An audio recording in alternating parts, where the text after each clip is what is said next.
So as far as this burnout and this mindset, right? We were kind of touching on my story a little bit and having this mindset of like it's part of my identity to be a hustler. Mhm.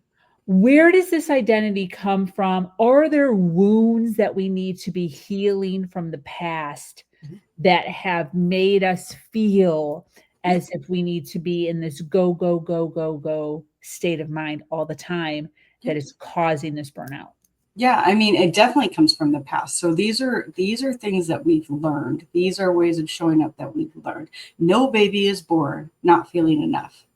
No baby. Mm. But once they come out of that womb, the whole world starts telling them that they need to do this to be enough. They need to feel this way. They're not allowed to feel that way, right?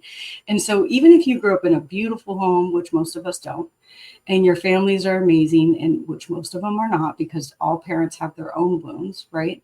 You're still going to be set out into this world where you go to a school and then the teacher tells you you're not as smart as you should be, or the kids there tell you you're not as pretty as you should be, or you can't have the friends that you'd like to have because you don't fit in the social group.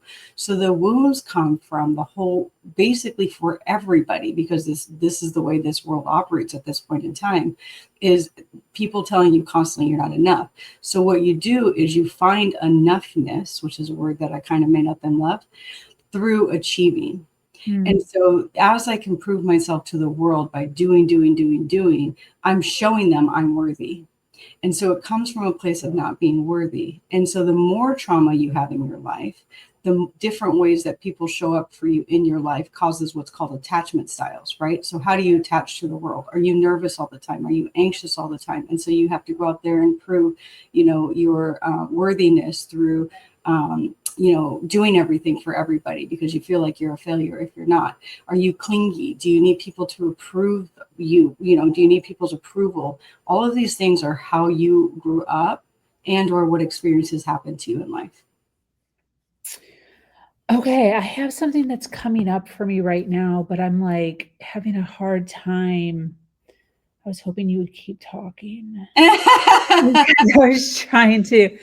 Um, okay, so what's coming up for me? Let me talk through this. This is my own story.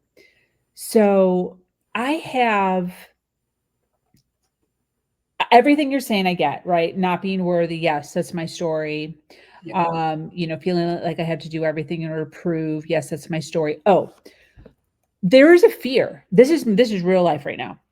There is a fear that I have that if I and I've worked on myself a lot, so I don't want to give the connotation of like I'm a broken person. There's a lot of healing that has happened.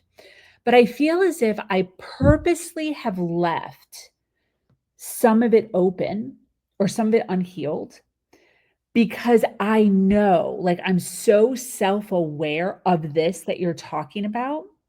And I use that as fuel to keep going to succeed. Mhm. There is a fear that I have that if I heal completely, Yeah. You won't be that successful. I won't have the same drive, Mhm. and then I'll never get to the ultimate vision of like what I feel like I'm supposed to be doing in my life right now because a lot of the drive is Mhm. like I'll show you, watch me, I'm going Right. to do all the things, I'm going to prove you wrong. There's a lot of that. Yeah. But what does And it get you? what? What does it get you? Like, I don't mean to interrupt you, but I get that, The right? vision of the success. So But like what is I this? have this vision of Yeah. like her nation global Mhm. and what I want it to become. Right.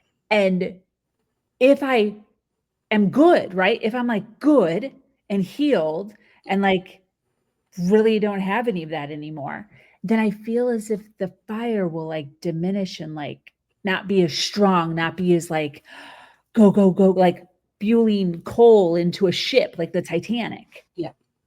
The question is like, what, let's just say you gave yourself room to not go after things in a drive of survival, because that's survival, right? Yeah. I'm going to keep this wound open. I'm not going to heal completely because then I don't get to achieve the goals that I want to achieve. That's basically still survival mode. You set yourself up so that you're constantly living in this place of fear. If I don't do it the way that the way that I think that it should be done, then I'm going to lose it all, or it's not going to be enough, that people won't listen to me.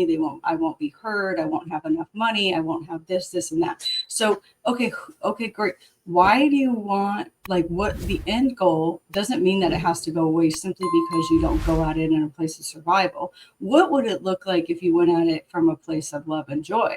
What would it look at it if you like said to yourself, like, I actually can do this. Like, I know I'm capable of doing this, but I don't have to do this at the cost of my body, my sanity, my emotions, and all of these different things. Because what you're doing when you're doing that is your nervous system is on fire all of the time. It is.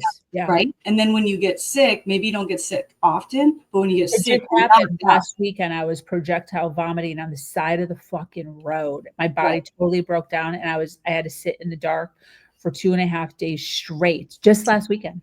Yeah. And then I ask you, like, so you have these goals, which are amazing and beautiful. And I know you could achieve them without having all of this open wound stuff, but would it look like if you achieved it differently? Maybe it would be better than what you have in your mind. Maybe what you think you need is actually not what you need. And there could be this beautiful open door that gives you opportunity where you're doing it in a way of flow versus a way of survival. I love that.